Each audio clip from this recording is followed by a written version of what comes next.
What if I told you that you could make $1,000,000 in 24 hours, even if today you are buried in debt, with no savings, no assets, no family connections, no wealthy friends to lend a hand?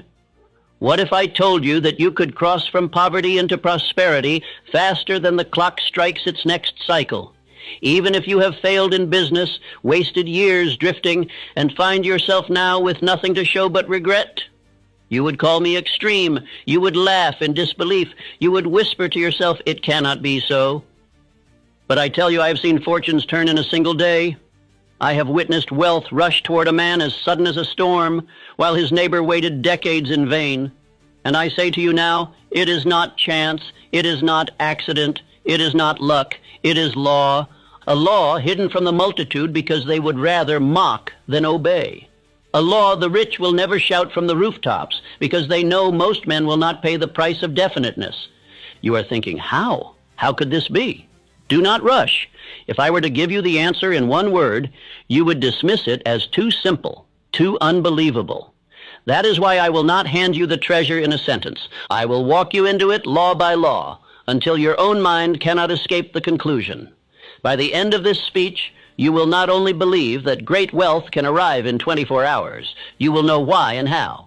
But before I show you, let me place a warning before your eyes.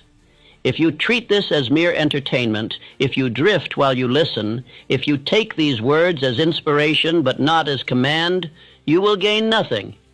You will walk away exactly as you came, poor, doubtful, waiting for someday. This law does not honor the lazy. It bows only to the definite. Think of this.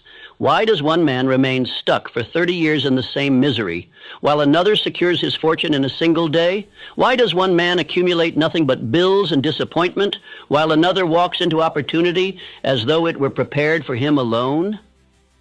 The difference is not education, not inheritance, not connections.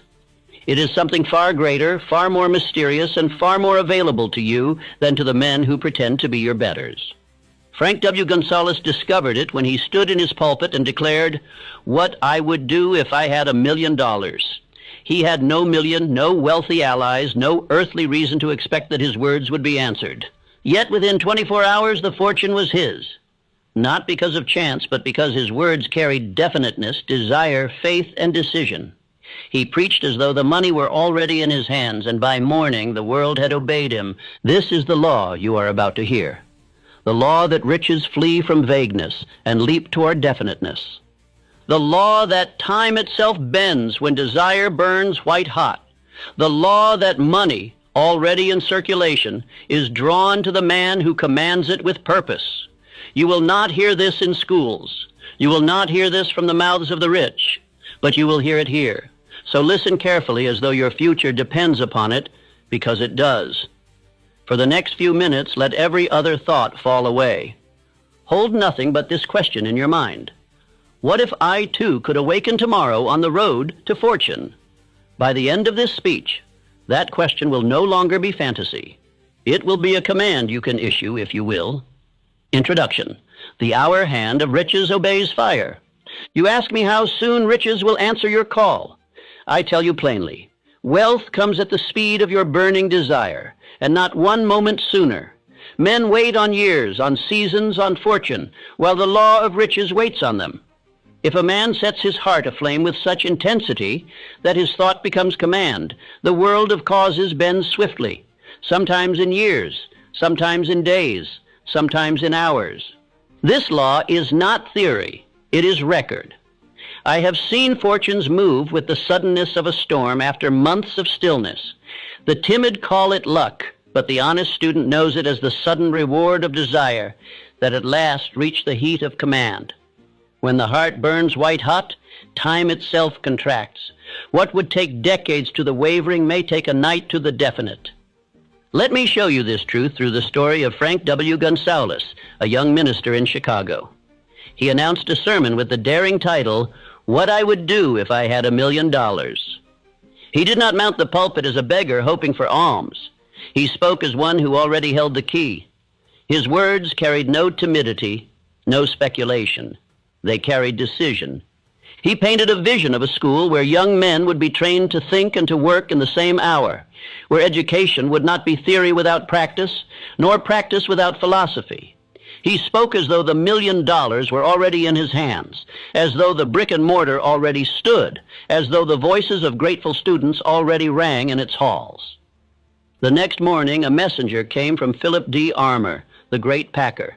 "Young man," Armour said, "if you will put your sermon into deeds, you shall have your $1 million."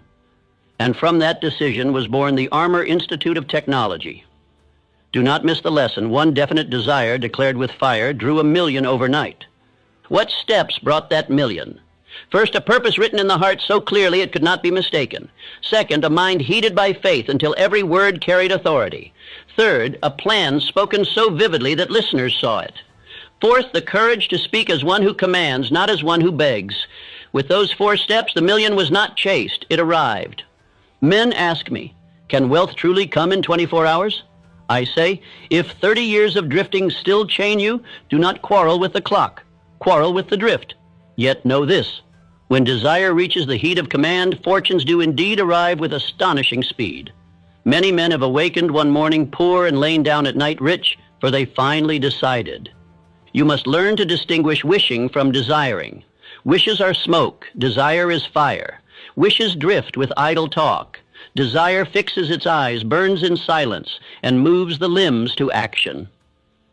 Frank Gonzalez did not wish. He declared. Armour did not pity. He invested. The $1 million did not stroll. It hurried, because purpose had summoned it with unmistakable fire. Understand this law. Wealth is not drawn by chance, but by definiteness. Riches are timid around the wavering. They leap toward the bold. The money you seek is already employed by someone else. It will change hands when you prove the stronger master. The purse of the world is not scattered at random. It flows to order, to clarity, to strength. Do not waste your breath on luck. Luck is the name weak men give to the harvest of definite men. When you hear a rich man shrug, "I was fortunate," look behind him. You will see ledgers of definite figures, pages of plans, councils of allies, records of services rendered before reward. He speaks of fortune because he knows the crowd will not believe in method, but method is what crowned him. And now you would know the method. Here are the 7 rules that, when obeyed together, form the band success formula. They will sound like iron to ears, softened by drift, but to the ready they are keys to command. Use one without the others and you will limp. Use all together and you will run. Before you take the first step, bind yourself to a vow. Say aloud, I will no longer drift. I will write my purpose. I will heed it with faith. I will bind myself by decision. I will plan and move. I will enlist allied minds.